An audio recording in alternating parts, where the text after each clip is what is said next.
मैं यशवंत कुमार सहआचार्य हिंदी राजकीय वाणिज्य महाविद्यालय कोटा हिंदी की पाठशाला में आपका स्वागत करता हूं।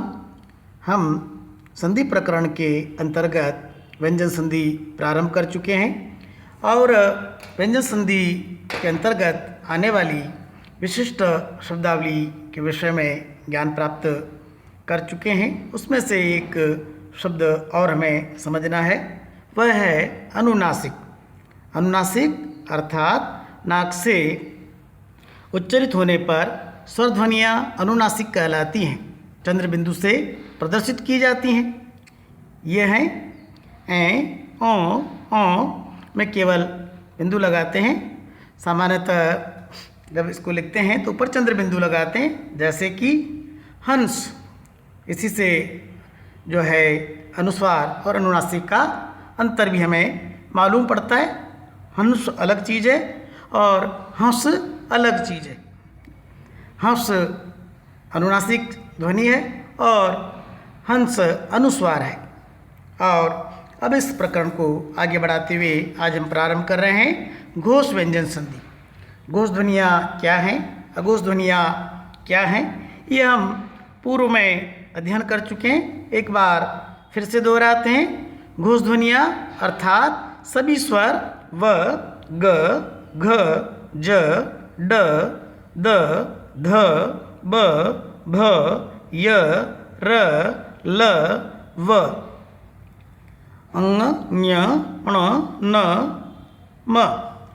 अर्थात हम कह सकते हैं व्यंजन के जो वर्ग हैं उनके तीसरे, चौथे, पांचवें जो व्यंजन हैं वे और स्वर तथा य, र, ल, व घोष ध्वनियाँ हैं। घोष व्यंजन संधि में क्या होता है समझते हैं। यदि अघोष व्यंजन पहला और दूसरा जो वर्ग का वर्ण है वे अघोष व्यंजन कहलाते हैं। के बाद कोई घोष व्यंजन जिनका भी हमने अध्ययन किया या स्वर आता है तो अघोष व्यंजन अपने वर्ग के तीसरे व्यंजन या अपने घोष रूप में बदल जाता है। तो जो वर्ग बने हुए हैं हमको समझ सकते हैं हम। जैसे क वर्ग है क, ख, ग, घ, ङ, च, छ, ज, झ, ञ, ट, ठ, ड, ढ, ण, त, थ, द, ध, न, प, फ, ब, भ, म। इस तरह से हम समझ सकते हैं कि क जो है पहला वर्ण है क वर्ग का। तो हम उदाहरणों से देखते और समझते हैं। क अघोष ध्वनि है, वर्ग का जो पहला और जो दूसरा वर्ण है वह अघोष ध्वनि है। तीसरे, चौथे, पांचवें घोष ध्वनियाँ हैं, स्वर भी घोष ध्वनियाँ हैं और यह र, ल, व भी जो है घोष ध्वनियाँ हैं। तो यदि अघोष व्यंजनों के बाद में कोई घोष व्यंजन आता है या कोई घोष ध्वनि आती है तो क्या क्या बदलाव कैसे कैसे घटते हैं। तो हम कहते हैं कि घोष व्यंजन संधि में यदि अघोष के बाद कोई घोष ध्वनि या घोष स्वर आता है तो अघोष अपने ही घोष रूप अर्थात अपने ही वर्ग के तीसरे व्यंजन में बदल जाता है। कैसे देखिए, क धन अ। क धन अ बोलने में तो क पूरा बोला जा रहा है परंतु उसके नीचे हलंत लगा हुआ है। अर्थात जब हम व्यंजन को शुद्ध रूप में लिखते हैं तब उसके नीचे हलंत लगाते हैं, अर्थात उसमें कोई स्वर नहीं मिला हुआ है। पर उच्चारण करने के लिए है जब हम बोलते हैं तो उसमें स्वतः ही समाविष्ट हो जाता है। पर जब मैं ये बोलूँ कि क धन अच का अर्थ है कि उस क में अ नहीं मिला हुआ है, कोई स्वर नहीं मिला हुआ है। क धन अ बराबर होगा ग। तो जो क है वह अपने वर्ग का तीसरे व्यंजन में बदल गया, क, ख, ग। अर्थात क वर्ग का जो तीसरा व्यंजन है वह ग है और क अपने व्यंजन के तीसरे वर्ण में बदल गया है, अपने जो है घोष रूप में बदल गया है। क जो है घोष है और ग घोष है। कैसे इससे नवीन शब्द का निर्माण होता है देखिए, दिक धन अंबर शब्द बनेगा दिगंबर। इसी प्रकार से क धन ई भी घोष ध्वनि है, तो इस कारण से क में परिवर्तन होता है, क ग में बदल जाता है, ई मात्रा के रूप में पीछे लगती है और नवीन ध्वनि होती है गी। और इससे बनने वाला जो नवीन शब्द होगा वह होगा वाक धन ईश अर्थात वागीश। क धन ए बराबर गए, प्राग धन ऐतिहासिक प्रागैतिहासिक, क धन ज बराबर गच।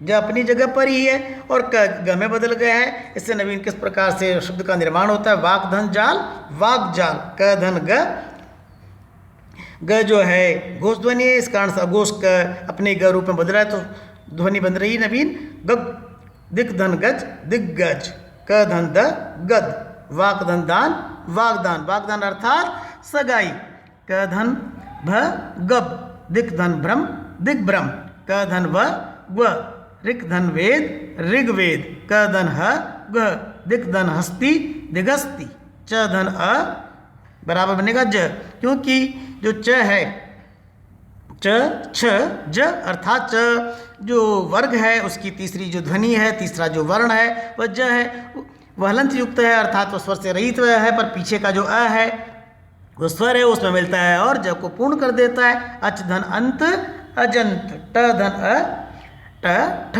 ड, यानी ट वर्ग की तीसरी जो ध्वनि है, तीसरा जो व्यंजन है वह ड है, तो ट ड में बदल गया है, उसमें समाविष्ट होकर उसको पूर्ण बना रहा है। षट धन अंग, षडंग, द धन आ, तो द जो है ड में बदल रहा है,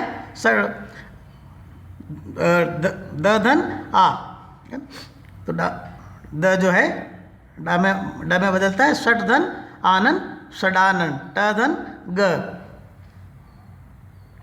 ड जो है ग में बदल रहा है। षट धन ट धन ग, डग, षट धन गुण, षडगुण, ट धन द, डद, षट धन दर्शन, षड दर्शन, ट धन य, ड्य, षट धन यंत्र, षडयंत्र, ट धन र बराबर डर, षट धन रस, षड रस। इस प्रकार से हम देखते हैं कि अघोष व्यंजनों के बाद यदि कोई घोष व्यंजन या स्वर आता है तो अघोष व्यंजन अपने वर्ग के तीसरे व्यंजन या अपने घोष रूप में बदल जाता है। धन्यवाद, आपने इस प्रकरण को ठीक से समझा होगा। इस पर मैं आपको ई कंटेंट भी उपलब्ध करवाऊंगा। एक बार फिर से आपको धन्यवाद। जय हिंद, जय भारत।